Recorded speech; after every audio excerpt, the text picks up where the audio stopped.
Bonjour, c'est Gilles sur boursicoté.com. Voici l'analyse technique du CAC 40 pour cette journée du mercredi 25 février 2015.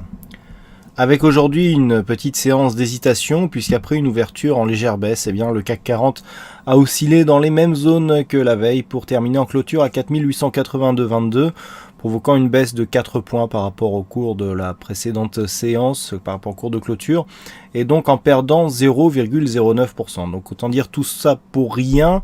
Je vous avais indiqué ici une zone assez intéressante à surveiller, c'était la zone ici 4878,80. Effectivement, on a cassé cette zone, donc on a commencé à affaiblir ici la dynamique court terme, symbolisée ici par ce support, et on a du mal à rester ici au-dessus de cette ancienne zone de résistance et de la valider comme zone de support.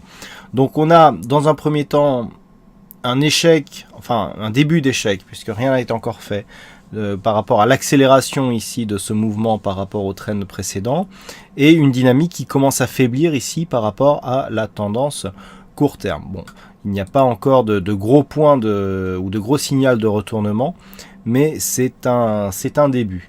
Du point de vue des indicateurs, nous avons un RSI qui est très haut aujourd'hui, 75,25. Je vais revenir sur le RSI. Et le stochastique qui lui aussi est toujours en surachat, donc un surachat relativement, alors très marqué sur les oscillateurs, mais bon, ça dure depuis maintenant quelques temps. Et puis du point de vue des volumes, on commence à du point de vue du MACD, on se retourne. Alors on était sur une petite, mais alors elle était vraiment minuscule, dynamique haussière pour ne pas dire neutre. Et là on repart ici à la baisse, donc ce qui démontre, ce qui prouve que nous sommes vraiment neutres ici du point de vue de cet indicateur. Les volumes sont légèrement inférieurs à la moyenne. Donc on a un phénomène ici de neutralisation, mais de neutralisation à la hausse, c'est-à-dire que on a ici ce mouvement qui monte sans grand mouvement de volatilité et d'une manière assez régulière. On a marqué ici un petit dépassement, mais on sent qu'il n'y a pas de dynamique. On a marqué un contact avec la bolle supérieure, on s'en écarte, voilà, mais il n'y a pas de vrai mouvement d'affaiblissement. Donc dans ce contexte, on reste vraiment dans la continuité. Tant que la zone ici des 4840 points n'est pas cassée à la baisse, il n'y a aucune raison d'espérer un retournement. Et par rapport à cette dynamique court terme sur laquelle nous avions tracé un Fibo hier, je dirais qu'on ne change pas grand chose puisque nous avons ce tracé. Voilà. Et donc, quand je vous indiquais ici 4840 points, vous voyez qu'on a un retracement de Fibonacci ici à 4848. Donc tant que l'on ne vient pas ici casser ces zones, il n'y a aucun signal de retournement, ni même à court terme. Alors encore moins à moyen terme. On est toujours ici dans la poursuite d'un mouvement haussier. Alors je vous avais dit que j'allais revenir sur le RSI. Alors le RSI, c'est assez intéressant. On va l'isoler et on va regarder un petit peu comment il se comporte depuis maintenant quelques jours. Voilà. Je vous disais qu'il était relativement rare que le RSI se mette en surachat sur un indice. Et là, ça fait maintenant quelques jours.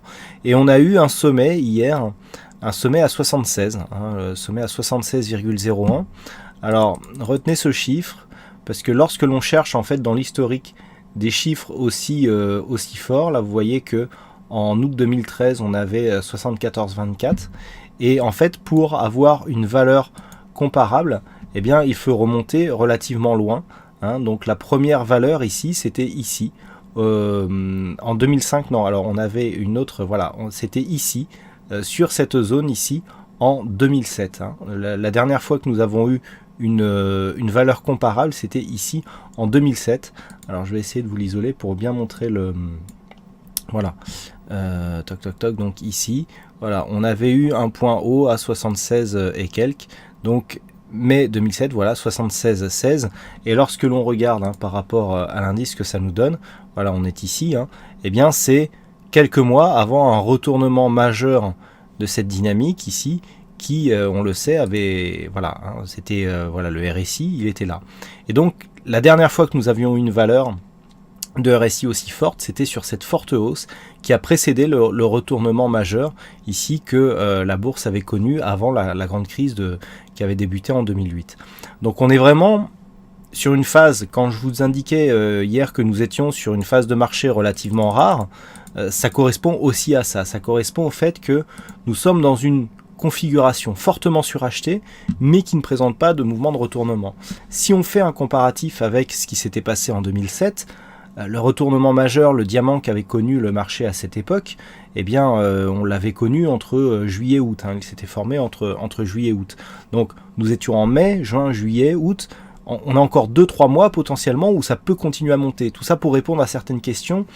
Personnes qui me demandent, on est tellement en surachat, quand est-ce que ça va se retourner? Vous voyez que malgré cette configuration où nous avons ici un RSI fortement suracheté, un stochastique en surachat et un MACD neutre, c'est pas pour autant que cela veut dire qu'on va se retourner immédiatement. On peut continuer à monter sur les bases de cette configuration. Bon, il devrait y avoir ici une petite consolidation qui permettra au RSI de redescendre, mais suite à ce point haut, on va pouvoir commencer à guetter les configurations en divergence, puisque il est tellement rare que le RSI monte aussi haut que les prochains sommets devraient s'inscrire à la baisse, et donc cela peut créer une divergence baissière sur le CAC 40 et amener à un retournement majeur de tendance. Donc tout ça pour dire que effectivement nous sommes en surachat relativement marqué, mais cela ne veut absolument rien dire quant à un éventuel retournement. Si on compare avec le dernier cas similaire, c'était en 2007, et le marché s'était retourné 2 à 3 mois après. Donc tout ça pour vous dire que ce n'est pas parce qu'on a cette configuration que cela va se retourner tout de suite, ça pourrait même durer encore un petit bout de temps. Donc voilà donc pour cette petite parenthèse. Donc par rapport ici à cette configuration, les points à surveiller. Tant qu'on ne dépasse pas ici cette zone à 4899,50 sur le cash, eh bien, il faut surveiller cette zone ici, 4840-4848. Une rupture de cette zone pourrait nous donner, dans un premier temps, la cassure, donc la confirmation de cassure de cette dynamique court terme qui pourrait amener donc à un retour vers le milieu du trend, qui est un trend moyen court terme. Et puis, un début de retracement de Fibonacci avec un premier objectif donc à 4816 points, et puis voir un retour dans la zone 50-61-8 que l'on quantifie ici sur la zone des 4779 voire 4780 points. Ça c'est pour la point de vue court terme. Par contre, tant que les cours restent au-dessus de ces zones, et si on venait casser ici cette zone des 4899, là ça serait l'inverse, on assisterait à une accélération. J'avais déjà évoqué cette possibilité de scénario avec ici cette phase de hausse, cette seconde phase de hausse mais sur une dynamique différente qui peut, c'est rare mais ça arrive, déboucher ici sur une continuité du mouvement haussier. Ça c'est une éventualité. Après, il y a autre chose que l'on peut voir. Alors si on trace ici voilà, quelque chose qui ressemble à ça, on peut voir que si on compare cette zone de résistance que je viens de tracer, cette zone de support, on a quasiment un biseau qui est en train de se former et un biseau en fin de tendance haussière. Donc la cassure ici de cette zone viendrait valider le biseau. Le premier contact avec cette zone de biseau se situe ici et l'objectif du biseau serait un retour sur cette zone. Et là, si on validait ce biseau, eh bien il y aurait rupture du trend. Donc attention, ça, bon, c'est un peu plus moyen terme, je pense pas que ça arrivera demain, il y a quand même peu de probabilité, mais c'est aussi une possibilité qu'il faudra envisager si les cours commencent à casser à la baisse. Donc voilà ce que l'on peut dire sur cette configuration. Donc demain, on surveille cette zone ici 4840-48 et puis une éventuelle rupture de cette zone des 4899-50 voire 4009 puisqu'il s'agit d'un seuil psychologique, et bien validerait la poursuite du mouvement haussier avec un objectif, je le rappelle, qui se situe à 4960 points. Voilà donc ce que l'on peut dire sur cette analyse technique du CAC 40. Alors aujourd'hui, il y avait un fixing mais il n'y a pas de gagnant puisque les inscriptions se sont faites hors délai. Et puis en ce qui concerne les statistiques, c'est relativement équilibré pour demain avec une probabilité qui revient légèrement à la hausse, mais il y a assez peu d'occurrences, donc la statistique est assez compliquée à analyser. Et puis je voudrais revenir sur une statistique donc, que je vous ai dévoilée hier soir, où je vous disais que bon, c'était une statistique pour le fun parce qu'on avait assez peu de on avait assez peu d'occurrences, et donc c'est pour ça que je l'avais indiqué, il n'y avait pas assez en tout cas de profondeur pour pouvoir prendre position, mais nous avions une configuration, alors il n'y avait que 12 cas sur les 15 dernières années qui ressemblait à ce que nous avions hier.